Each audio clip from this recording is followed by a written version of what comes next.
মুক্তিযুদ্ধের পক্ষের শক্তি খর্ব করতেই জেল হত্যা, মন্তব্য গবেষকের। খলনায়কদের ভূমিকা উন্মোচনের দাবি। সমুদ্রপৃষ্ঠে উচ্চতা বৃদ্ধি বাংলাদেশের জন্য হুমকি। 1 মিটার বাড়লে বাস্তুচ্যুত হবে লাখ লাখ মানুষ, জলবায়ু সম্মেলনে প্রধানমন্ত্রী। স্থানীয় সরকার নির্বাচনে বিতর্কিত অনুপ্রবেশকারীদের মনোনয়ন, ক্ষোভ বাড়ছে আওয়ামী লীগের তৃণমূলে।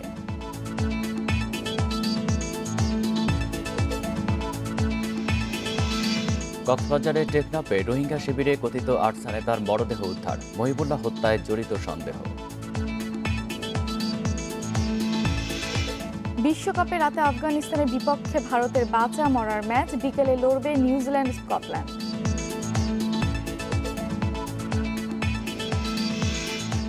আমন্ত্রণ সকাল 9টার 1 ঘন্টা বিরতিহীন সংবাদের সঙ্গে আছি আমি ফারহানা আলম এবং আমি আলী আশরাফ। শুনছিলেন শিরোনাম, যাচ্ছি পুরো খবরে।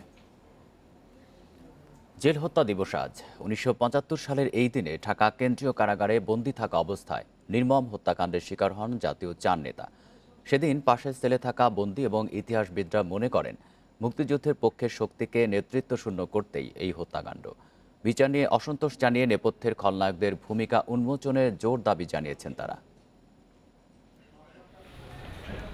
1975 সালের 15 আগস্ট সপরিবারে বঙ্গবন্ধু হত্যার পর বঙ্গবন্ধুর ঘনিষ্ঠ সহচর সৈয়দ নজরুল ইসলাম, তাজউদ্দিন আহমদ, ক্যাপ্টেন মনসুর আলী ও এইচ.এম. কামারুজ্জামানের স্থান হয় ঢাকা কেন্দ্রীয় কারাগার। তাদের সঙ্গে বন্দী হন খুনি চক্রের সরকারের যোগ না দেয়া আরও অনেক রাজনীতিক সহ বিভিন্ন অঙ্গনের ব্যক্তিরা। বন্দী অবস্থায় নানা গুজব ও অনিশ্চয়তার মাঝে দিন কাটতে থাকে তাদের। কারো কারো চলতে থাকে বিচারও। বঙ্গবন্ধু হত্যার মাত্র 2.5 মাসের মাথায় ঢাকা কেন্দ্রীয় কারাগারে ঘটে পৃথিবীর ইতিহাসের নজিরবিহীন এক হত্যাকাণ্ড। 1975 সালের 3রা নভেম্বরের বিভীষিকাময় সেই রাতের কথা শোনালেন পাশের সেলে থাকা দুজন বন্দী। রাত 3টা থেকে পাগলা ঘন্টা শুরু হলো।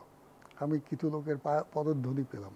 2 নম্বর রুম থেকে কামারুজ্জামান সাহেবকে নিয়ে আসলেন, আর 3 নম্বর রুম থেকে মনসুর আলী সাহেবকে নিয়ে আসলেন। তাদের 4 জনকে ওই একই রুমে রাখলেন। লক আপটা খোলা রেখে ওনারা চলে গেলেন।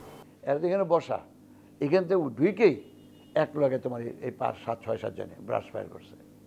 মানে একটা রুমে অটোমেটিক হাতিয়ার, হ্যাঁ, 36 জন গুলি থাকে একটা, এরকম 4-5টা গান যদি এক লগে ওপেন করে কত গুলি বাড়িয়েছে। মানে পুরা মনে, আমাদের মনে হলো তখন পুরো বিল্ডিং ভেঙে পড়ছে বোধহয়। জেল হত্যার বিচারে খুশি নন তাদের কেউই। বিচারও সম্পূর্ণ হয়নি। যে লোকগুলো সরাসরি আপনার এই মার্ডারে পার্টিসিপেট করছে তাদের বিচার হয়েছে। নেপথ্যে মানুষ ছিল না। যাদের ইশারায়, যাদের সরাসরি নির্দেশনে এই কাজগুলো হয়েছে, তারা কিন্তু পর্দার অন্তরালী রয়ে গেছে। তাদেরকে যেইভাবে হোক, ট্রাইব্যুনাল করে হোক, যে কোনো পন্থায় হোক, খুঁজে বের করে তাদের কিন্তু সর্বোচ্চ শাস্তির আমি এখন দাবি করি। ইতিহাসবিদ বলছেন কাপুরুষোচিত এই হত্যার উদ্দেশ্য ছিল মুক্তিযুদ্ধের লক্ষ্যকে স্তব্ধ করে দেয়া। তারা বুঝেছিল যে বঙ্গবন্ধুকে সপরিবারে হত্যা করলে বঙ্গবন্ধুর নেতৃত্ব, বংশানুক্রমিক নেতৃত্ব নির্মূল করা সম্ভব, কিন্তু রাজনৈতিক নেতৃত্ব নির্মূল করা সম্ভব নয় যতক্ষণ না পর্যন্ত এই 4 জাতীয় নেতাকে হত্যা করা হয়। ইতিহাসের সত্য সংরক্ষণের বৃহত্তর স্বার্থেই জেল হত্যার পূর্বাপর বিস্তারিত তুলে ধরা জরুরি বলে মনে করেন ঘটনার সাক্ষী ও ইতিহাসবিদরা। Shahadat Swapan, independent news, Dhaka.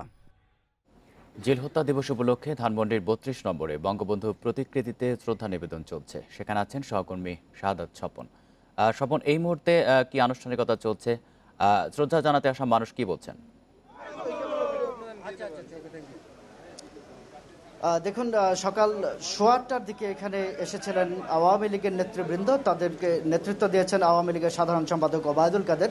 আপনি জানেন যে প্রতি বছরই এখানে আওয়ামী লীগের সভাপতি প্রধানমন্ত্রী শেখ হাসিনা এসে থাকেন, কিন্তু এবার যেহেতু উনি বিশ্ব জলবায়ু সম্মেলনে গেছেন সেজন্য তিনি আসতে পারেননি। তো প্রথমে প্রধানমন্ত্রীর পক্ষ থেকে ওবায়দুল কাদেরের নেতৃত্বে শ্রদ্ধা নিবেদন করা হয় বঙ্গবন্ধুর প্রতিকৃতিতে, এবং তারপর দলের পক্ষ থেকে শ্রদ্ধা নিবেদন করা হয়। যে শ্রদ্ধা নিবেদনের পর্বটি এখন পর্যন্ত চলছে, আওয়ামী লীগের নেতৃবৃন্দের শ্রদ্ধা নিবেদনের পর এখানে আওয়ামী লীগের যেসব অঙ্গ সহযোগী সংগঠন আছে, ভ্রাতৃপ্রতিম সংগঠন আছে, তারাও কিন্তু একে একে শ্রদ্ধা নিবেদন করেছেন। এবং যথারীতি আওয়ামী লীগের নেতারা যেমন এখানে শ্রদ্ধা নিবেদন শেষে বনানী কবরস্থানে চলে গেছেন, যেখানে জাতীয় 4 নেতার 3 নেতা সৈয়দ নজরুল ইসলাম, তাজউদ্দিন আহমদ এবং ক্যাপ্টেন মনসুর আলী চিরনিদ্রায় শায়িত আছেন। তাদের প্রতি শ্রদ্ধা নিবেদনের জন্য সেখানে আওয়ামী লীগের নেতারা চলে গেছেন। পাশাপাশি অন্যান্য যারা এখানে ধানমন্ডি 32 নম্বরে জাতির পিতার প্রতিকৃতিতে শ্রদ্ধা নিবেদন করতে এসেছেন, তারাও কিন্তু সেখানে যাচ্ছেন। তো এখানে আওয়ামী লীগের সাধারণ সম্পাদকের নেতৃত্বে যখন নেতারা এসেছিলেন, তাদের সাথে আমাদের কথা হয়েছে। পাশাপাশি শ্রদ্ধা নিবেদন করতে আসা অন্যান্য বিভিন্ন শ্রেণী পেশার বিভিন্ন বয়সী মানুষের সাথে কিন্তু আমাদের কথা হয়েছে।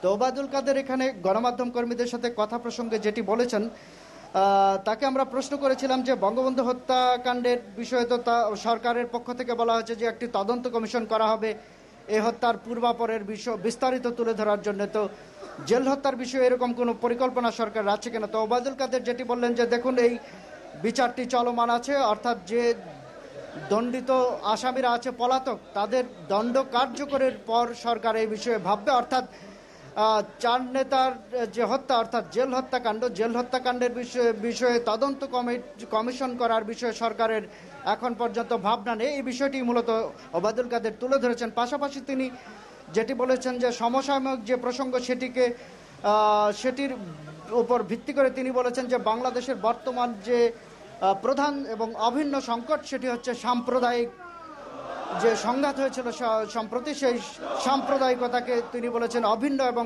দেশের প্রধানতম শত্রু, এবং এই শত্রুকে প্রতিহত করার জন্য দেশের যত গণতান্ত্রিক শক্তি আছে সবাইকে ঐক্যবদ্ধ থাকার তাগিদ দিয়েছেন। পাশাপাশি আহ্বান জানিয়েছেন সকল শ্রেণী পেশার মানুষকে ঐক্যবদ্ধভাবে সাম্প্রদায়িকতা মোকাবেলা করে বাংলাদেশের যে চিরাচরিত বৈশিষ্ট্য, যে সাম্প্রদায়িক সম্প্রীতির যে বাংলা, সেই বাংলার ধারাবাহিকতা অব্যাহত রাখার জন্য এখানে আওয়ামী লীগের নেতারা আহ্বান জানিয়েছেন।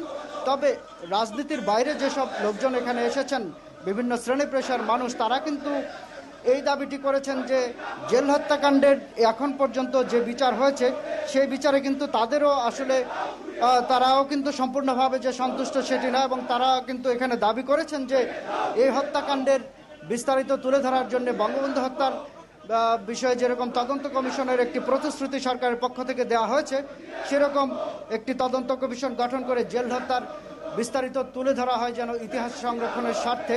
এই বিষয়টি কিন্তু তাদের পক্ষ থেকে জানানো হয়েছিল। তো এই ছিল আমার কাছে ধানমন্ডি 32 নম্বর থেকে। বৈশ্বিক উষ্ণায়নের কারণে সমুদ্রপৃষ্ঠের উচ্চতা বৃদ্ধি বাংলাদেশের জন্য মারাত্মক হুমকি। উচ্চতা 1 মিটার বৃদ্ধি পেলে বাংলাদেশের উপকূলীয় এলাকার লাখ লাখ মানুষ বাস্তুচ্যুত হবে বলে জানিয়েছেন প্রধানমন্ত্রী শেখ হাসিনা। মঙ্গলবার স্কটিশ পার্লামেন্টে জলবায়ু বিষয়ক এক বক্তব্যে একথা বলেন তিনি। এই সময় প্রধানমন্ত্রী বলেন, উষ্ণতা বৃদ্ধি সহ প্রাকৃতিক দুর্যোগ বাংলাদেশের লাখ লাখ মানুষের জীবন ও জীবিকার উপর মারাত্মক নেতিবাচক প্রভাব ফেলছে। এর প্রভাবে প্রতি বছর জিডিপির 2 ভাগ হারাচ্ছে বাংলাদেশ। আগামী কয়েক দশকে তা 9% ছাড়িয়ে যাওয়ার শঙ্কা রয়েছে। প্রধানমন্ত্রী বলেন, জলবায়ু পরিবর্তনের ফলে বাংলাদেশে এরই মধ্যে 60 লাখ মানুষ বাস্তুচ্যুত হয়েছে। তার উপর মিয়ানমারের 11 লাখ রোহিঙ্গার অতিরিক্ত বোঝা রয়েছে।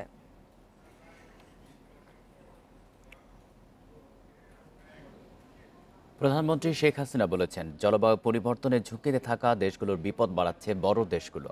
মঙ্গলবার গ্লাসগোয় COP26 সম্মেলনে 48 জাতির সিভিএফ নেতাদের সংলাপে সভাপতির ভাষণে একথা জানান তিনি। এ সময় প্রধানমন্ত্রী কার্বন নিঃসরণকারী উন্নত দেশগুলো প্রতিশ্রুত তহবিল না দেয়ায় গরিব দেশগুলোকে অসহায় অবস্থার মধ্যে পড়তে হচ্ছে বলে জানান। পাশাপাশি সিভিএফ সদস্যদের প্রতি বছর মোট $500 বিলিয়ন অর্থ দেওয়ার জন্য উন্নত দেশগুলোর প্রতিও আহ্বান জানান। প্রধানমন্ত্রী শেখ হাসিনার সভাপতিত্বে অনুষ্ঠিত এই সংলাপে ব্রিটিশ প্রধানমন্ত্রী বরিস জনসন এবং জাতিসংঘের মহাসচিব আন্তোনিও গুতেরেসও বক্তব্য দেন। এর আগে সম্মেলনের সাইডলাইনে উচ্চ পর্যায়ের এক আলোচনায় প্রধানমন্ত্রী বলেন, জলবায়ু পরিবর্তনের প্রধান ভুক্তভোগী নারী, তাই নারীদের ক্ষমতায়নের জন্য আরও সাহসী পদক্ষেপের প্রয়োজন। বাংলাদেশ সরকার টেকসই উন্নয়নের ক্ষেত্রে জলবায়ু পরিবর্তনের প্রভাব মোকাবেলায় নারীদের অংশগ্রহণ নিশ্চিতে দৃঢ় অঙ্গীকারাবদ্ধ বলেও জানান সরকার প্রধান। For taking bold and decisive action in this COP জলবায়ু পরিবর্তনের বিরূপ প্রভাবে সবচেয়ে বেশি ঝুঁকিতে পড়েছে প্রান্তিক জনগোষ্ঠী। এদের মধ্যে বেশিরভাগই নারী। সারা চলমান জলবায়ু সম্মেলনকে ঘিরে অনেক প্রত্যাশা সাতক্ষীরা উপকূলবাসীর। লবণাক্ততা আর জলোচ্ছ্বাসে বিধ্বস্ত এই জনপদে সীমাহীন দুর্ভোগ লেগেই রয়েছে। বনফাসীদের চাওয়া $100 বিলিয়ন তহবিল গঠনে বাংলাদেশের প্রস্তাব মেনে নেবে উন্নত বিশ্ব। উপকূলের দিকে বিশেষ নজর দেবে সরকার। জলবায়ু পরিবর্তনের প্রভাব কতটা ভয়াবহ তার সবচেয়ে নিষ্ঠুর উদাহরণ উপকূলীয় জেলা সাতক্ষীরার প্রতাপনগর ইউনিয়ন।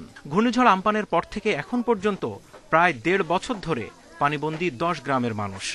দিনের পর দিন উচ্চতা বাড়ছে নদীর পানির, আর একের পর এক ভাঙছে বেড়িবাঁধ। রাত্রে ঘুমাচ্ছি, সকালে উঠে দেখতেছি জোয়ারের পানি। সংযোগ বিচ্ছিন্ন, এক বাড়ির থেকে আরেক বাড়ি যেতেও আমাদের কোমর পানি, গলা পানি সাঁতরাই যেতে হয়।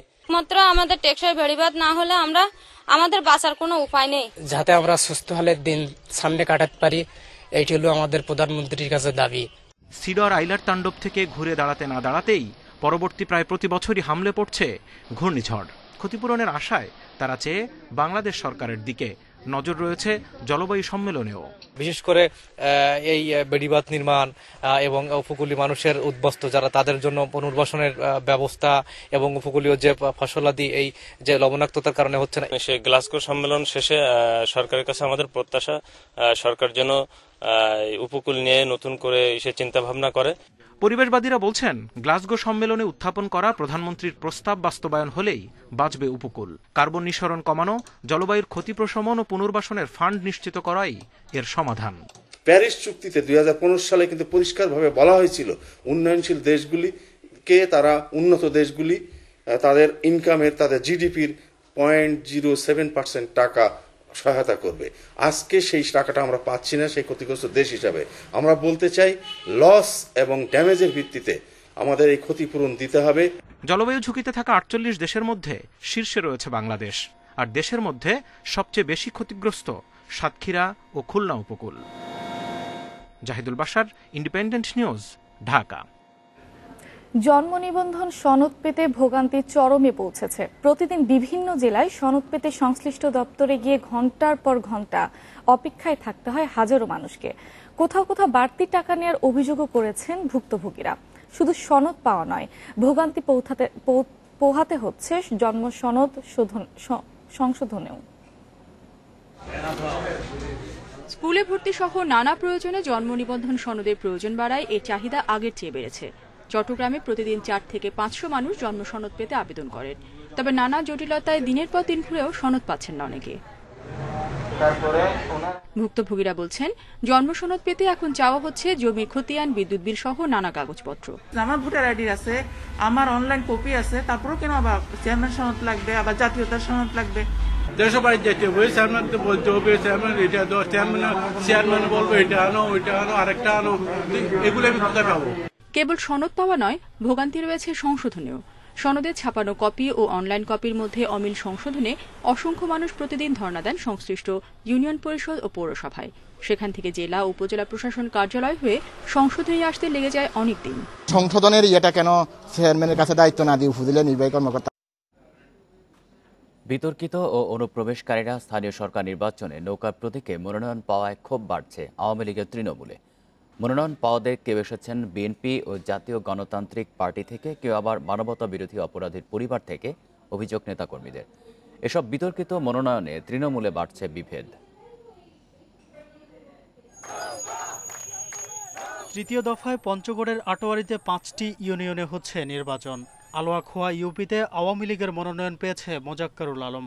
স্থানীয় নেতাকর্মীদের দাবি, জাতীয় গণতান্ত্রিক পার্টি জাগপা থেকে অনুপ্রবেশকারী মোজাক্কারুল আলমকে স্থানীয় নেতাদের মতামত উপেক্ষা করেই দেয়া হয়েছে মনোনয়ন। সিন্ডিকেটের মাধ্যমে উনি এই দলে প্রবেশ করেন। অনুপ্রবেশকারী, উনি আমাদের অনুপ্রবেশকারী, উনি বিএনপি জামাতপন্থী এবং উনার ফ্যামিলি বিএনপি জামাতপন্থী। তবে মোজাক্কারুল আলমের দাবি, প্রতিপক্ষ মনোনয়ন না পেয়েই অসত্য বলছেন। যোগ্য হিসেবেই তার উপর আস্থা রেখেছে দল। আমি বহিরাগত থেকে এসে আওয়ামী লীগের সাধারণ সম্পাদকের দায়িত্ব পালন করছি এবং বিভিন্ন দলকে আমি সমর্থন জুগিয়ে যাচ্ছি। তাহলে 2003 সাল থেকে বারবার সম্মেলনের মাধ্যমে আমি কেন আলাখোয়া ইউনিয়নের সাধারণ সম্পাদকের দায়িত্ব পালন করে যাচ্ছি? ফেনীর ফুলগাজী উপজেলার আমজাদহাট ইউনিয়নে নৌকার মনোনয়ন পেয়েছেন মীর হোসেন মিরু। তার বিরুদ্ধে রয়েছে বিএনপি থেকে অনুপ্রবেশের অভিযোগ। আর জিএমহাট ইউনিয়নে জাকির হোসেনকে নিয়েও ক্ষুব্ধ নেতাকর্মীরা। আমরা যে আওয়ামী লীগের জন্য দুঃসময় ত্যাগ স্বীকার করেছি, সেই আওয়ামী লীগের নৌকা আজকে আওয়ামী লীগের হাতে নাই। এই 5 বছরে তার সভাপতিত্বে আমি একটা মিটিং অ্যাটেন্ড করি নাই, কারণ আমাদের সমগ্র শরীরের ভিতরে তাদের নির্যাতনের ক্ষত। এদিকে যশোরের বাঘারপাড়ার রায়পুর ইউনিয়নে নৌকার প্রতীকে প্রার্থী হয়েছেন বিল্লাল হোসেন, মনিরামপুরের চালুয়াহাটিতে আবুল হোসেন, চৌগাছার সুখপুকুরিয়ায় হাবিবুর রহমান হবি। তাদের প্রত্যেকেই মানবতা বিরোধী অপরাধে জড়িতদের পরিবার থেকে এসেছেন বলে দাবি মুক্তিযোদ্ধাদের। মূলত উনি ওনার আব্বা স্কুলের চেয়ারম্যান ছিল, এটা স্বীকার করতে হবে। ইউনিয়নের সবাই না, যশোর জেলার সবাই জানে। এছাড়া বাঘারপাড়ার বন্দবিলা ইউপিতে নৌকা প্রতীক পাওয়া সঞ্জিত কুমারেরও দলে অনুপ্রবেশ বিএনপি থেকে। নেতাকর্মীরা বলছেন, অনুপ্রবেশকারীদের বিরুদ্ধে কঠোর হুঁশিয়ারির কথা বলা হলেও মাঠ পর্যায়ে নেই কোনো নজরদারি। এতে তৃণমূলে বাড়ছে বিভেদ। Abu Noman, independent news. সিরাজগঞ্জ ৬ আসনের উপনির্বাচনে বিপুল ভোটে বেসরকারিভাবে নির্বাচিত হয়েছেন আওয়ামী লীগের প্রার্থী মেরিনা জাহান কবিতা। পেয়েছেন ১,১০,৫৮০ ভোট। ভোট গণনা শেষে মঙ্গলবার রাত ৯:১টায় এ ফল ঘোষণা করেন রাজশাহীর আঞ্চলিক নির্বাচন কর্মকর্তা ও রিটার্নিং অফিসার ফরিদুল ইসলাম। সকাল ৮টা থেকে বিকেল ৪টা পর্যন্ত চলে ভোট গ্রহণ। নির্বাচনের সার্বিক পরিবেশ সুষ্ঠু ছিল বলে দাবি কমিশনের। গেল ২ সেপ্টেম্বর সংসদ সদস্য হাসিবুর রহমান স্বপন করোনায় মারা গেলে আসনটি শূন্য ঘোষণা করে নির্বাচন কমিশন।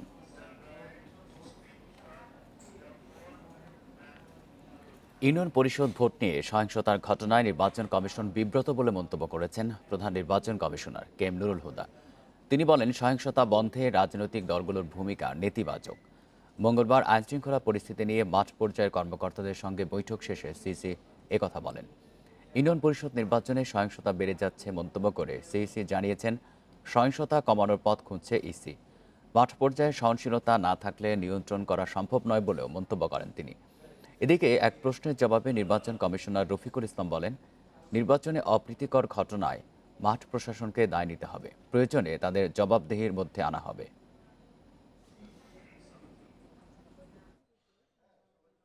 যে অনেকগুলো ঘটনা ঘটে গেছে সেটা আমরা একটু বিব্রত এবং আমাদের মধ্যে উদ্গ্রীবতা আসে। এই সমস্ত ব্যাপারে রাজনৈতিক দলগুলোরও সক্রিয় ভূমিকা থাকা দরকার।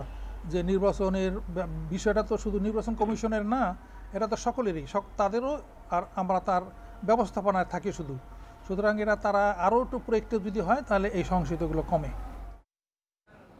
স্বাস্থ্য পরিবার কল্যাণ মন্ত্রণালয়ের স্বাস্থ্য শিক্ষা বিভাগের 17টি নথি গায়েব হওয়ার ঘটনায় জিজ্ঞাসাবাদের জন্য আরও 4 জনকে হেফাজতে নিয়েছে পুলিশের অপরাধ তদন্ত বিভাগ সিআইডি। এ নিয়ে নথি গায়েব হওয়ার ঘটনায় মন্ত্রণালয়ের 9 কর্মচারী ও 1 ঠিকাদারকে নিজেদের জিম্মায় নিল আইনশৃঙ্খলা রক্ষাকারী বাহিনী। নথি গায়েবের ঘটনায় গত বৃহস্পতিবার রাজধানীর শাহবাগ থানায় জিডি করা হয়। এছাড়া বিষয়টি তদন্তে 5 সদস্যের একটি কমিটি গঠন করেছে মন্ত্রণালয়। এদিকে ফাইল চুরির ঘটনা অনাকাঙ্ক্ষিত উল্লেখ করে দোষীদের বিরুদ্ধে প্রয়োজনীয় ব্যবস্থা নেওয়া হবে বলে জানিয়েছেন স্বাস্থ্যমন্ত্রী জাহিদ মালেক। মঙ্গলবার বঙ্গবন্ধু শেখ মুজিব মেডিকেল বিশ্ববিদ্যালয়ে এক অনুষ্ঠান শেষে স্বাস্থ্যমন্ত্রী বলেন, আইনি পদক্ষেপ নেওয়া হয়েছে এবং পুলিশ এ ঘটনার তদন্ত করছে। এবং আমরাও ক্ষুব্ধ। এ বিষয়ে যা যা পদক্ষেপ নেওয়া দরকার সেটা আমরা নিয়েছি, আইনি ব্যবস্থা নেওয়া হয়েছে এবং পুলিশ এই বিষয়ে তদন্ত করছে। মাধ্যমিক পর্যায়ের শিক্ষার্থীদের টিকা দিতে 2 থেকে 3 দিনের মধ্যে আরও 4টি কেন্দ্র বাড়ানো হচ্ছে। ধাপে ধাপে সব শিক্ষার্থীকে টিকার আওতায় নিয়ে আসা হবে বলে জানিয়েছে মাধ্যমিক ও উচ্চ শিক্ষা অধিদপ্তর। মঙ্গলবার রাজধানীতে 8টি কেন্দ্র থেকে টিকা নিয়েছে শিক্ষার্থীরা। 12 থেকে 17 বছর বয়সী স্কুল ও কলেজের শিক্ষার্থীদের করোনা টিকাদান কার্যক্রমের দ্বিতীয় দিন চলছে। সকাল 9টা থেকে টিকা দেয়া শুরু হলেও তার আগে থেকেই স্কুলের সামনে ভিড় করতে থাকেন শিক্ষার্থীরা। করোনায় শঙ্কামুক্ত হতে বেশ আগ্রহ নিয়ে স্বাস্থ্যবিধি মেনে টিকা নিয়েছেন তারা। আমাদের মধ্যে একটা ভয় কাজ করতো যে আমাদেরকে যদি করোনা এফেক্টেড করে, এখন তো ওটা করতে পারবে না। প্রতিদিন আমরা এখন সেফলি ক্লাস করতে পারবো। এখন আমরা প্রতিদিন ক্লাস করতে পারবো, নিশ্চিন্ত হলাম। শিক্ষকরা বলছেন, টিকা নেয়ার পর শিক্ষার্থীদের নিয়মিত খোঁজে রাখা হচ্ছে। টিকা দেয়া শেষ হলেই শিক্ষা কার্যক্রমে গতি আরও বাড়বে। ছাত্ররাও যদি টিকা গ্রহণ করে থাকে, আমাদের মনের যে একটা জোর সেটা বেড়ে যাবে এবং আমরা ইনশাল্লাহ ফিজিক্যাল ক্লাসগুলো সুন্দরভাবে নিতে পারব। মঙ্গলবার থেকে প্রাথমিকভাবে রাজধানীর 8টি স্কুলে টিকা কার্যক্রম চলছে, তবে শিগগিরই কেন্দ্র আরও বাড়ানোর চেষ্টা চলছে বলে জানিয়েছে মাধ্যমিক ও উচ্চশিক্ষা অধিদপ্তর। ওই 4টি কেন্দ্রের সাথে যোগাযোগ রাখছি, ওদের যদি ক্যাপাসিটি বেড়ে যায় তাহলে হয়তো 2-1 দিনের মধ্যে আমরা সেখানেও কার্যক্রম শুরু করব। এবং অবশ্যই আমরা চাই যে আমাদের কিন্তু আরেকটা জিনিস একটু আপনারা বলবেন যে এই টিকাটি সকল বাচ্চারাই পাবে, সেই জন্য কিন্তু কন্টিনিউয়াস এফোর্ট আছে। এর আগে মানিকগঞ্জে 120 শিক্ষার্থীকে পরীক্ষামূলক টিকা দেয়া হয়। পুরোপুরি টিকা কার্যক্রমের উদ্বোধন হয় গত সোমবার। স্কুল কলেজ শিক্ষা কার্যক্রম পুরো স্বাভাবিক অবস্থায় ফেরাতে সিদ্ধান্ত নেওয়া হয় শিক্ষার্থীদের টিকা দেয়ার। এজন্য স্কুলের মাধ্যমেই নিবন্ধন করে তাদের টিকা দেয়ার ব্যবস্থা করা হয়। নূরে আলম, ইন্ডিপেন্ডেন্ট নিউজ, ঢাকা। নৌযান উদ্ধারকারী জাহাজ হামজা ও রুস্তমের মেয়াদ শেষ হয়েছে অন্তত 10 বছর আগে। সক্ষমতা 60 থেকে 40 টনে নেমে এসেছে। আইন অনুযায়ী মেয়াদ উত্তীর্ণ যান চলাচল দণ্ডনীয় অপরাধ হলেও এগুলো ব্যবহার করেই যাচ্ছে বিআরডব্লিউটিএ। এ দুটো দ্রুত বদলে ফেলার পরামর্শ দিয়েছেন বিশেষজ্ঞরা।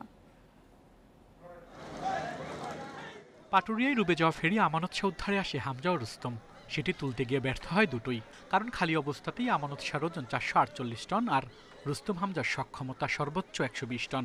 ফলে দ্বারস্থ হতে হয় বেসরকারি প্রতিষ্ঠানের ওপর। সরকারের নৌযান উদ্ধারকারী জাহাজ রয়েছে 4টি। হামজা, রুস্তম প্রত্যয় ও নির্ভীক। এর মধ্যে হামজা ও রুস্তমের মেয়াদ ফুরিয়েছে 10 বছর আগে। বিশেষজ্ঞরা বলছেন 2.5 থেকে 3000 টনের নতুন অনেক নৌযান তৈরি হচ্ছে। এগুলো ডুবলে সামর্থ্য নেই উদ্ধার করার। যে নৌযানগুলোর দুর্ঘটনায় পড়ছে, আপনি যদি স্ট্যাটিস্টিক্স দেন তাহলে সেগুলোর কিন্তু সবগুলোকে আমরা উদ্ধার করতে পারছি না। এবং একটা পরিসংখ্যানে দেখা গেছে যে আমাদের যে পরিমাণ নৌযান দুর্ঘটনায় পড়ে ডুবে যাচ্ছে সেটার 60 থেকে 70% আমরা আসলে উদ্ধার করতে সক্ষম হই, বাকিগুলো আসলে করা যাচ্ছে না। আইন অনুযায়ী 30 বছর পর্যন্ত চালানো যাবে সব নৌযান। এরপর 2 দফা সংস্কার করে চালানো যাবে আরও 10 বছর। তারপর ভেঙে ফেলতে হবে। বিআইডব্লিউটিএ বলছে ডুবে যাওয়া নৌযান উদ্ধারে 2000 টন সক্ষমতার 2টি জাহাজ কেনার প্রক্রিয়া চলছে। নতুন কেনা হলে ডাম্প করা হবে রুস্তম ও হামজা। অল্প ক্ষমতার ক্রেন দিয়ে আসলে বড় ধরনের উদ্ধার অভিযান যেহেতু করা যায় না, সেই কারণে আমরা চাচ্ছি যে একেবারেই বড় ধরনের ক্রেন আমরা যাতে কিনতে পারি, সেই প্রকল্প প্রস্তাব এখন পরিকল্পনা কমিশনের বিবেচনাধীন আছে। 1964 সালে হামজা আর 1982 সালে রুস্তম তৈরি করা হয়। বর্তমানে নিবন্ধিত নৌযানের সংখ্যা প্রায় 14,000। এর মধ্যে নিয়মিত সার্ভে করা হয় অর্ধেক নৌযানের। আল আমিন হোসেন, ইন্ডিপেন্ডেন্ট নিউজ, ঢাকা। বিভিন্ন সরকারি বেসরকারি কর্মকর্তা এবং ব্যবসায়ীদের ফোন করে দুর্নীতির অভিযোগ আনতেন মাদারীপুরের তৌহিদ। দুদক কর্মকর্তা সেজে ব্ল্যাকমেইলিংয়ের মাধ্যমে আদায় করতেন মোটা অঙ্কের টাকা। রাজধানীর ফকিরাপুল থেকে এমন এক প্রতারণার ঘটনায় তৌহিদ গ্রেপ্তার হলে জানা যায় এসব তথ্য। Investigation officer Mostafizur Rahman. লেখাপড়া 5ম শ্রেণী পর্যন্ত হলেও তৌহিদ কাজী নিজেকে পরিচয় দিতেন দুর্নীতি দমন কমিশনের তদন্ত কর্মকর্তা হিসেবে। ওয়েবসাইট থেকে নম্বর সংগ্রহ করে এভাবে বিভিন্ন প্রতিষ্ঠানের কর্মকর্তাদের ফোন দিয়ে মামলার ভয় দেখাতেন। কমপ্লেইন বক্সের মাধ্যমে এক ভদ্রলোক আপনার এগেনস্টে একটা অভিযোগ দায়ের করেছে। প্রতারণার মাধ্যমে অর্থ আদায়ের অভিযোগে এক সহযোগী সহ তাকে গ্রেপ্তার করে গোয়েন্দা পুলিশ।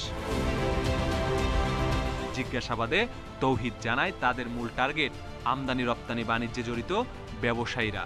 ওয়েবসাইটে ঢুকে নম্বর সংগ্রহ করেন তারা, পরে মোবাইলে ফোন দেন দুদক কর্মকর্তা পরিচয়ে। নেটের মাধ্যমে আর কি সার্চ দিয়া বিভিন্ন অ্যাসোসিয়েশনের নাম্বার জোগাড় করে ওইখানে নাম ঠিকানা থাকে আর কি। প্রতারণার টাকায় বিলাসী জীবনযাপন করতেন তৌহিদ ও তার সহযোগী, জানালেন গোয়েন্দারা। তারা দীর্ঘদিন ধরে এই প্রতারণার সাথে জড়িত আছে। তা আমরা পুরো চক্রটার সাথে কারা কারা আছে আমরা এটা তদন্তের মাধ্যমে বের করে নিয়ে আসব। যদিও ওরা বলে যে ওরা 2 জন, আর কেউ নাই, কিন্তু আমাদের কাছে এটা এখনো বিশ্বাসযোগ্য নয়। প্রতারকদের সাথে দুদকের কারো সংশ্লিষ্টতা আছে কিনা সেটাও খতিয়ে দেখছে পুলিশ। Masudur Rahman, independent news, Dhaka.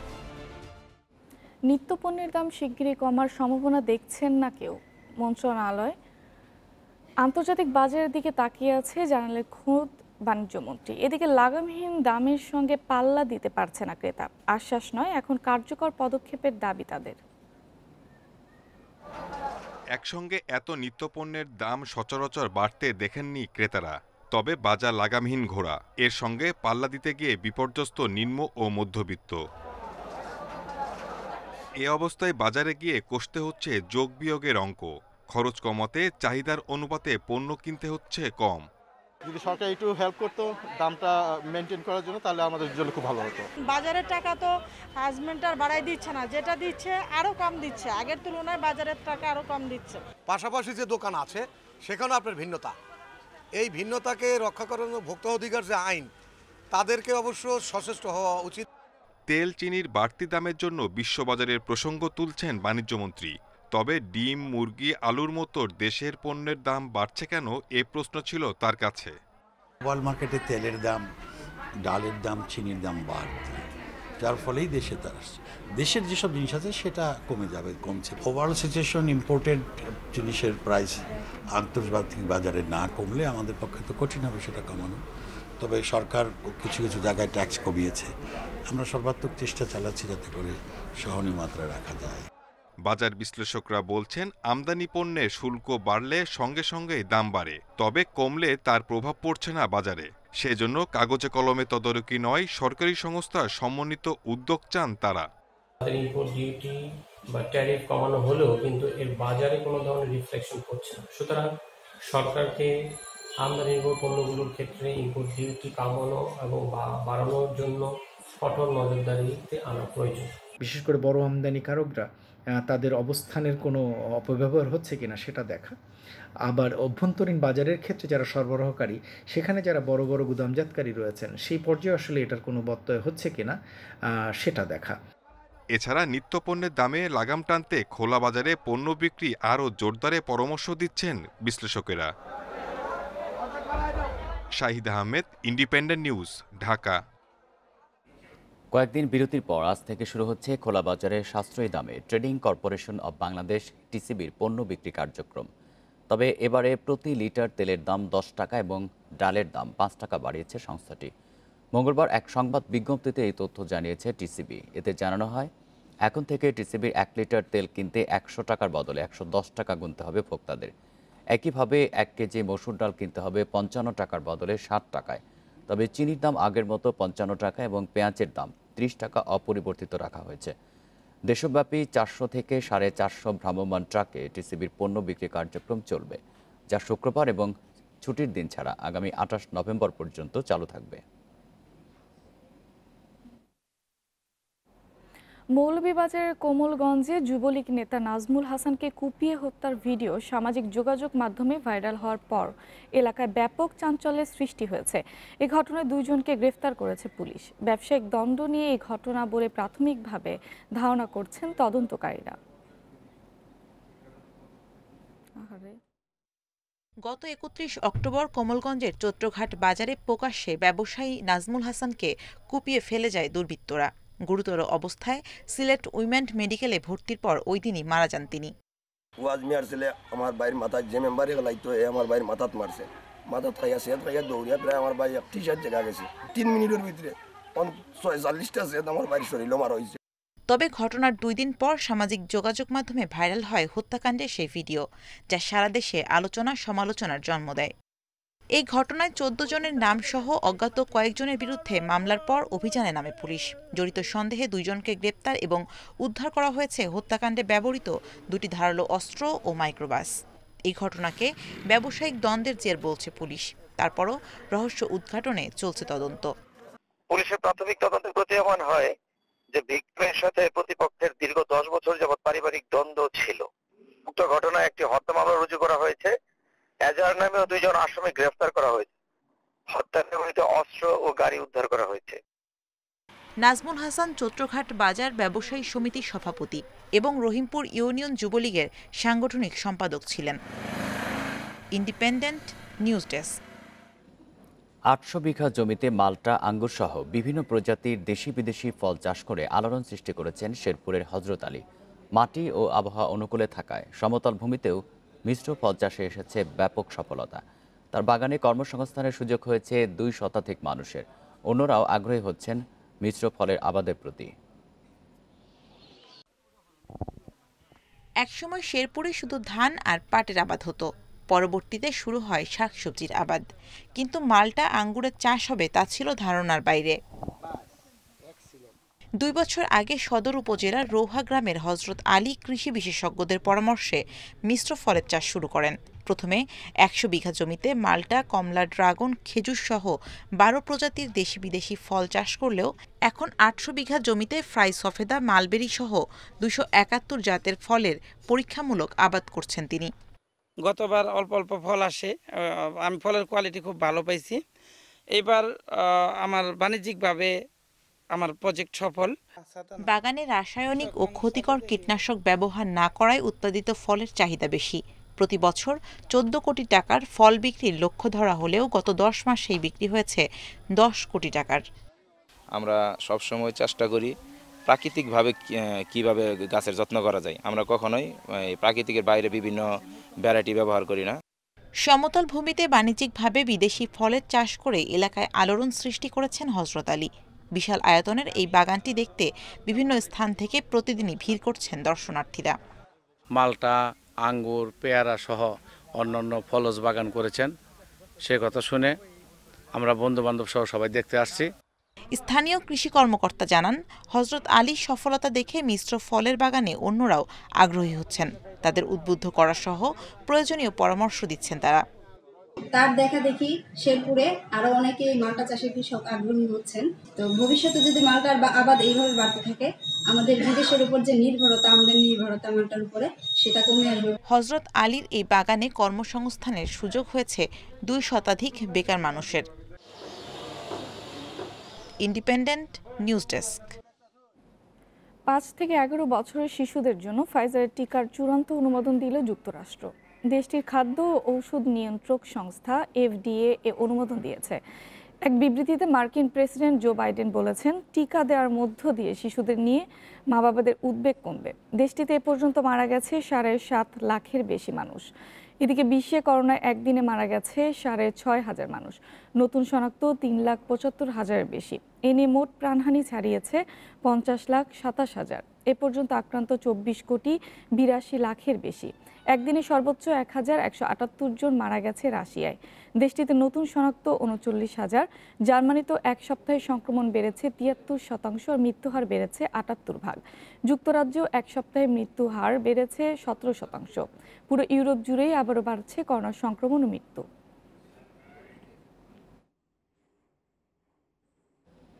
ইথিওপিয়ায় গৃহযুদ্ধ শুরুর ঠিক 1 বছর পূর্তিতে দেশজুড়ে জরুরি অবস্থা ঘোষণা করল আবিই সরকার। রাজধানী আদ্দিস আবাবার দিকে ট্রাইগে বিদ্রোহীরা অগ্রসর হচ্ছে এমন তথ্যের পরই এই ঘোষণা এলো। এদিকে চলমান সহিংসতা ও মানবাধিকার লঙ্ঘন ইস্যুতে ইথিওপিয়ার সঙ্গে African growth and opportunity act বাতিল করেছেন মার্কিন প্রেসিডেন্ট জো বাইডেন। প্রায় 30 বছর ধরে ইথিওপিয়ার রাজনীতিতে আধিপত্য বিস্তার করে আসছিল Tigray people's liberation front TPLF। কিন্তু 2018 সালে আবিই আহমেদ ক্ষমতায় আসার পর পাল্টে যায় চিত্র। কমতে থাকে TPLF এর প্রভাব, বাড়তে থাকে সরকারের সঙ্গে বিরোধ। 2020 সালের নভেম্বরে ইথিওপিয়ার বিদ্রোহী গোষ্ঠী টাইগ্রে পিপলস লিবারেশন ফ্রন্টের নিয়ন্ত্রণাধীন অঞ্চল টাইগ্রে প্রদেশে যুদ্ধ ঘোষণা করে দেশটির নোবেল বিজয়ী প্রধানমন্ত্রী আবিই আহমেদ। মাঝে যুদ্ধবিরতির ঘোষণা এলেও তা বাস্তবায়ন হয়নি, বরং ক্রমেই বেড়েছে সহিংসতা, প্রাণহানি আর বাস্তুচ্যুতের সংখ্যা। ইথিওপীয় সেনাবাহিনীর বিরুদ্ধে উঠেছে জাতিগত নিধন, ধর্ষণ সহ বিচার বহির্ভূত হত্যার অভিযোগ। সম্প্রতি আমহারা প্রদেশের 3টি এলাকার দখল নিয়ে রাজধানীর দিকে অগ্রসর হচ্ছে বিদ্রোহীরা। তাদের রুখতে 2 দিন আগেই নাগরিকদের অস্ত্র হাতে তুলে নেয়ার নির্দেশ দেন আবিই আহমেদ। এ সময় টাইগ্রে পিপলস লিবারেশন ফ্রন্ট TPLF-কে সন্ত্রাসী আখ্যা দিয়ে তাদের রুখতে যে কোনো পন্থা অবলম্বনের ঘোষণা দেন তিনি। এরপরে এলো জরুরি অবস্থার ঘোষণা। এ পর্যন্ত ইথিওপিয়ায় অভ্যন্তরীণ বাস্তুচ্যুতের সংখ্যা 40 লাখ। ভয়াবহ খাদ্য ঘাটতিতে টাইগ্রের ৫ লাখ মানুষ। পুষ্টিহীনতায় ভুগছে শিশুরা। টাইগ্রের চলমান পরিস্থিতিকে ২০১১ সালের সোমালিয়ার দুর্ভিক্ষের চাইতেও ভয়াবহ বলে সতর্ক করেছে জাতিসংঘ। Nusrat Serin, independent news. Wicket বুঝে কম্বিনেশন ঠিক করতে পারেনি টাইগার ম্যানেজমেন্ট, আর পরিস্থিতি বুঝে পারফর্ম করতে ব্যর্থ ব্যাটাররা। রাবাদা নকিয়ের আগ্রাসী বোলিংয়ে অসহায় আত্মসমর্পণ মুশফিক রিয়াদদের। পেস বাউন্সে দুর্বলতা প্রকট হয়েছে প্রোটিয়াদের বিপক্ষে। তাতে মাত্র ৮৪ রানে গুটিয়ে বেড়েছে হতাশার মাত্রা। গ্রিন উইকেটে সুইং ধরেছে। বেসিক বোলিংয়েই রাবাদা নকিয়ারা ভয়ঙ্কর রূপ নিয়েছেন। অফ স্টাম্পের বাইরে short of length delivery, extra বাউন্সে মুশফিক মাহমুদুল্লাহ দুজনেই বিভ্রান্ত। খানিক আগে খাটো লেন্থের বলে বাউন্সের হেরফেরে নাইমও ধরা দিয়েছেন। উইকেটে সুবিধা ছিল, নিয়েছে প্রোটিয়া পেসাররাও। তাসকিন শরীফুলরাও তো পরে সফল, অথচ এমন দিনেই কিনা একাদশের বাইরে মুস্তাফিজ। আমরা বেসিকটা করার চেষ্টা করেছি, লাইন লেন্থ ঠিক রেখে বল করেছি। উইকেটে সুইং ছিল এবং আমরা সেটার সুবিধা নিয়েছি। প্রশ্নটা তাই আবারও উঠছে, উইকেট কি আদৌ পড়তে পারছে টাইগার ম্যানেজমেন্ট? প্রথম দিকে বোলিংয়ের জন্য উইকেট খুবই ভালো ছিল, আমরা ভালো ব্যাট করিনি, কিন্তু প্রতিপক্ষ বোলাররা উইকেট থেকে দারুণ সুবিধা পেয়েছে। ম্যাচের আগে মুস্তাফিজ আর তাসকিনের মধ্যে একজনকে বেছে নেওয়ার পরিকল্পনা হয়। তাসকিনকে বেছে নেই কারণ সে আগের ম্যাচগুলোতে ভালো বল করেছিল। তবে ব্যাটিং ব্যর্থতা আড়াল করার সুযোগ নেই। নাইম আফিফদের আউটগুলো স্রেফ উইকেট ছুড়ে আসা। প্রথম বলেই ফুলার লেন্থ ডেলিভারির প্রস্তুতি থাকা চাই ব্যাটারদের। সৌম্যের দুর্ভাগ্য, তারপরও রাবাদার পেইসে কি পূর্ণ মনোযোগ ছিল? প্রথম বলে আফিফই বা কি করেছেন? অমন বিপর্যয়ের সময় ডাউন দ্য উইকেটে আসার কোনো কারণ কি ছিল? আত্মবিশ্বাসের অভাব অমন আগ্রাসী শটে কি দূর করা যায়? এই হলো সার্বিক চিত্র। সাউথ আফ্রিকার বোলিং আক্রমণ টাইগার ব্যাটারদের জন্য ফাঁদ পেতেছে। সেখানে যেন ইচ্ছে করেই ধরা দিয়েছে সবাই। পরিণতি টি-20তে ওদের বিপক্ষে সর্বনিম্ন স্কোরে all out. Abidur Rahman, independent news. Batting ব্যর্থতায় টাইগারদের বড় পরাজয়। ১২০-এর বেশি রান করতে পারলে আবুধাবির উইকেটে জয় সম্ভব ছিল বলছেন তাসকিন আহমেদ। সাকিব মুস্তাফিজের অভাবও বড় হারের কারণ মনে করেন এই পেসার। শেষ ম্যাচে অস্ট্রেলিয়াকে হারিয়ে দেশে ফেরার স্বপ্ন দেখছে টাইগাররা।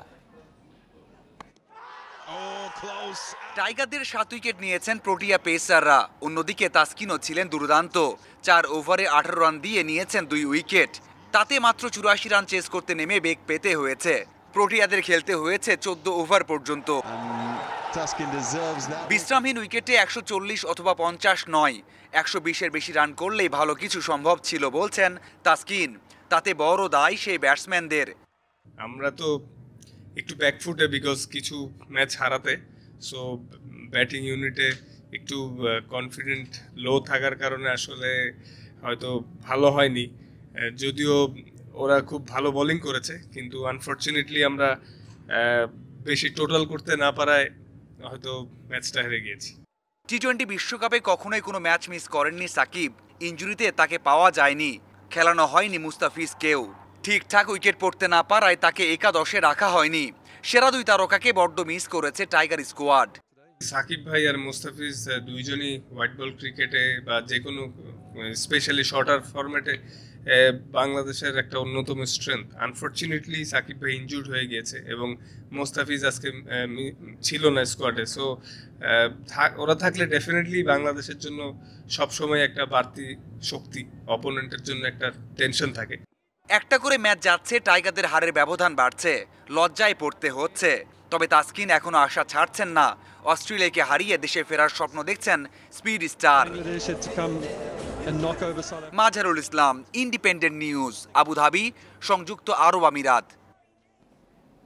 টি-20 বিশ্বকাপে নামিবিয়াকে ৪৫ রানে হারিয়েছে পাকিস্তান। টানা ৪ জয়ে গ্রুপ 2 থেকে প্রথম দল হিসেবে পৌঁছে গেছে সেমিফাইনালে। আবুধাবিতে ১৯০ এর টার্গেটে ১৪৪ রানে থামে নামিবিয়া। টস জিতে ব্যাট করতে নেমে পাকিস্তানের শুরুটা মন্থন হলেও পরিস্থিতি বুঝে রানের গতি বাড়িয়েছে বাবর ও রিজওয়ান। সেঞ্চুরি পার্টনারশিপে শক্ত ভিত পেয়ে যায় মেন ইন গ্রিন। বাবর থামেন ৭০ রান করে। পরবর্তীতে রিজওয়ান ও হাফিজের ঝোড়ো ব্যাটিংয়ে বড় সংগ্রহ পায় পাকিস্তান। রিজওয়ান ৭৯ এবং হাফিজ অপরাজিত থাকেন ৩২ রানে। রান তাড়ায় শুরুতেই লিঙ্গেনকে হারায় নামিবিয়া। ২৯ করে রান আউটের কাটা পড়েন স্টিফেন বার্ড। ধীর গতির ৪০ রানে কিছুটা এগিয়ে দেন ক্রেগ উইলিয়ামস। আস্কিং রেটের সঙ্গে পাল্লা দিয়ে পারেনি নামিবিয়া। ডেভিড ভিসার অপরাজিত ৪৩ রান শুধু হারের ব্যবধান কমিয়েছে। টি-20 বিশ্বকাপে আজ ভারতের বাঁচা মরার ম্যাচ। আবুধাবিতে আফগানিস্তানের চ্যালেঞ্জ নেবে কোহলির দল। ম্যাচ শুরু বাংলাদেশ সময় রাত ৮টায়। এর আগে দিনের প্রথম ম্যাচে সেমির লড়াইয়ে থাকতে নিউজিল্যান্ড লড়বে স্কটল্যান্ডের বিপক্ষে। দুবাই ম্যাচ শুরু বিকেল ৪টায়। এই সময় ক্রিকেটের সবচেয়ে বড় স্টেক হোল্ডার ভারত।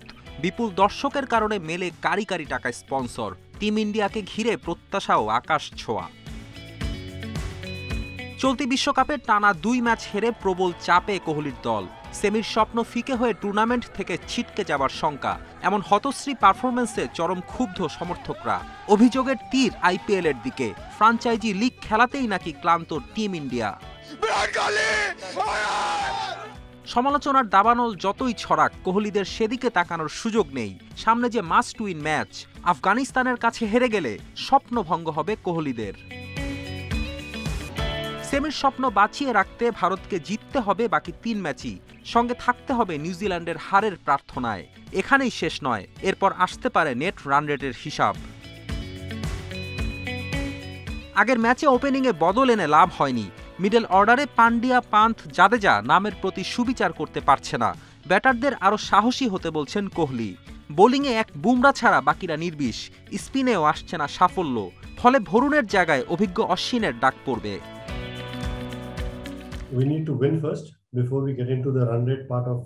রান রেটের হিসাব করার আগে আমাদের জিততে হবে। এই উইকেটে রান করা কঠিন। যে দলে আগে ব্যাট করছে তাদেরই বেগ পেতে হচ্ছে। কিন্তু বিশ্বকাপ জিততে চাইলে আমাদের বড় স্কোর করতেই হবে। আফগান স্পিনারদের মোকাবেলা করা কঠিন, তবে আমরা সামর্থ্য অনুযায়ী খেলতে পারলে চ্যালেঞ্জ উতরে যাব। অন্যদিকে নির্ভীক ক্রিকেটে মন জয় করেছে আফগানিস্তান। পাওয়ার হিটিংয়ে সিদ্ধহস্ত নাজিব জাজাইরা, রাশিদ, মুজিব, নাবিকে নিয়ে বিশ্বসেরা স্পিন ট্রায়ো। ভারতকে পরীক্ষায় ফেলার মতো যথেষ্ট রসদ আছে আফগানদের। ৩ ম্যাচে ২ জয়ে সেমির আশা ভালো মতো টিকিয়ে রেখেছে আফগানিস্তান। ভারতের বিপক্ষে জিতলে সে পথ আরও প্রশস্ত হবে। আর হেরে গেলেও নাবিদের সুযোগ থাকবে। সেক্ষেত্রে কিউই বধ করতেই হবে আফগানদের।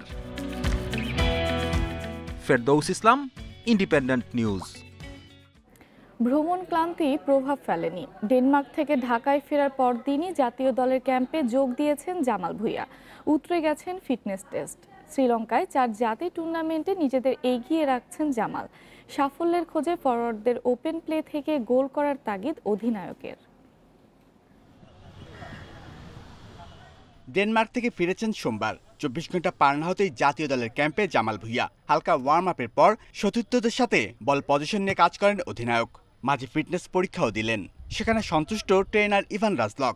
আমার ফিটনেস ভালো আছে। আমি প্রত্যেকদিন রানিং করছি আর জিম করছি, সো আমার ফিটনেস কোনো প্রবলেম হয় না।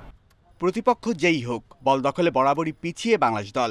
মিডফিল্ডে লাল সবুজদের ঘাটতি প্রশ্নের মুখে। ল্যামসের ক্লাসে উন্নতির চেষ্টা চলছে সব বিভাগে। It's not only the midfield, there are 2 midfielders in a team. It's not just up to them. Everybody has to be involved. Regularly কাজটা করতেছে, ও বলতেছে তোরা মিস কর বাট বল রাখার ট্রাই কর। নিজেদের মধ্যে কনফিডেন্টটা রাখ, আত্মবিশ্বাস রাখ, তোরা বল রাখতে পারবি। সাফের ব্যর্থতা মনোবল শক্ত করেছেন। এবার শ্রীলঙ্কায় 4 জাতির টুর্নামেন্ট জিততে চান জামাল। সেই মিশনে ওপেন প্লে থেকে গোল করার তাগিদ অধিনায়কের। We should have a great chance to have some success in Sri Lanka. Open play আমরা গোল করি না, এটা একটা বিশাল বড় ল্যাকিং।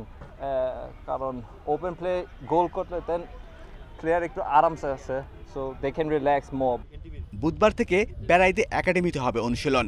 5ই নভেম্বর শ্রীলঙ্কায় যাবে বাংলাদেশ দল। Shamim Ahmed, independent news, Dhaka. নারী ওয়ানডে বিশ্বকাপের বাছাইয়ে তুলনামূলক সহজ গ্রুপে পড়েছে বাংলাদেশ। বি গ্রুপে টাইগ্রেসদের সঙ্গী পাকিস্তান, জিম্বাবুয়ে, থাইল্যান্ড ও যুক্তরাষ্ট্র। হারারেতে বাংলাদেশ পাকিস্তান ম্যাচ দিয়ে আসর শুরু 21 নভেম্বর। এর আগে 19 তারিখ প্রস্তুতি ম্যাচ খেলবে জাহানারা সালমারা। বাছাইয়ে কোনো নকআউট পর্ব নেই। প্রিলিমিনারি লিগ থেকে 6 দল যাবে সুপার 6-এ। সেখান থেকে 3 দল সুযোগ পাবে মূল পর্বে। এখন পর্যন্ত ওয়ানডে বিশ্বকাপের মূল পর্বে খেলেনি বাংলাদেশ নারী দল। এর আগে 2 বার বাছাই পর্ব খেলে তারা প্রতিবারই হয়েছে পঞ্চম। 2022-এর 4 মার্চ থেকে নিউজিল্যান্ডে বিশ্বকাপ শুরু। এএফসি অনূর্ধ্ব 23 এশিয়ান কাপ বাছাইয়ের শেষ ম্যাচেও প্রতিদ্বন্দ্বিতা গড়তে পারেনি বাংলাদেশ। সৌদি আরবের কাছে হেরেছে 3-0 গোলে। বাংলাদেশের রক্ষণে শুরু থেকেই চাপ সৃষ্টি করে সৌদি আরব। সাফল্যের জন্য বেশিক্ষণ অপেক্ষা করতে হয়নি। প্রথম গোল করেন সৌদ আবদুল্লাহ। সেই রেস থাকতে ব্যবধান দ্বিগুণ করেছেন জায়েদ আল জোহানি। বিরতির পরও লড়াই হয়েছে এক পেশে। ঘন্টা পার হতেই আয়মানের গোলে হতাশা বাড়ে লাল সবুজের। ডি গ্রুপের এর আগে কুয়েত ও স্বাগতিক উজবেকিস্তানের কাছে হেরেছে বাংলাদেশ। 3 ম্যাচে মোট 10 গোল হজম করেছে মারফুল হকের দল।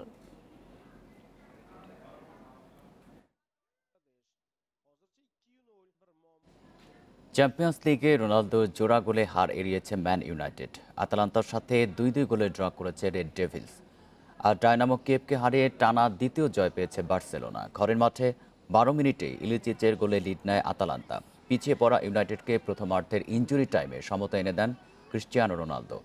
তবে বিরতির পর জাপাতার গোলে আবারও এগিয়ে যায় স্বাগতিকেরা। দ্বিতীয়ার্ধের ইনজুরি টাইমে জোড়া পূর্ণ করে দলকে 1 পয়েন্ট এনে দেন CR7। এদিন অন্তর্বর্তী কোচের অধীনে গুরুত্বপূর্ণ 3 পয়েন্ট পেয়েছে বার্সেলোনা। 70 মিনিটে আনসু ফাতির গোলে টেবিলের 2-এ উঠে এসেছে কাতালানরা। এদিকে দিবালার জোড়া গোলে লিগের নকআউট পর্ব নিশ্চিত করেছে ইউভেন্টাস। অন্যদিকে এই গ্রুপে বেনফিকাকে হারিয়ে নকআউটের টিকিট পেয়েছে বায়ার্ন মিউনিখও।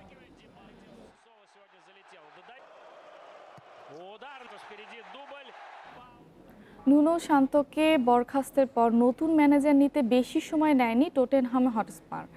অ্যান্তোনিও কন্তের সাথে 2023-এর জুন পর্যন্ত চুক্তি করেছে স্পার্স ম্যানেজমেন্ট। গত জুনে মরিনিওর জায়গা দখলে আসেন নুনো সান্তো।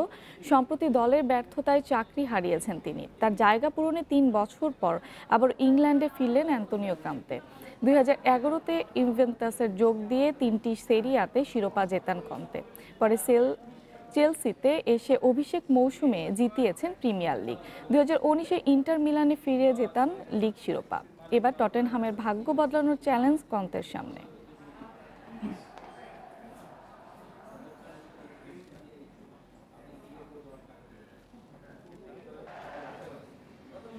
এই ছিল বিরতিহীন সংবাদে। ইন্ডিপেন্ডেন্ট টেলিভিশনের সব খবরের আরো বিস্তারিত জানতে চোখ রাখুন ফেসবুক, ইউটিউব এবং টুইটারে। ধন্যবাদ সবাইকে।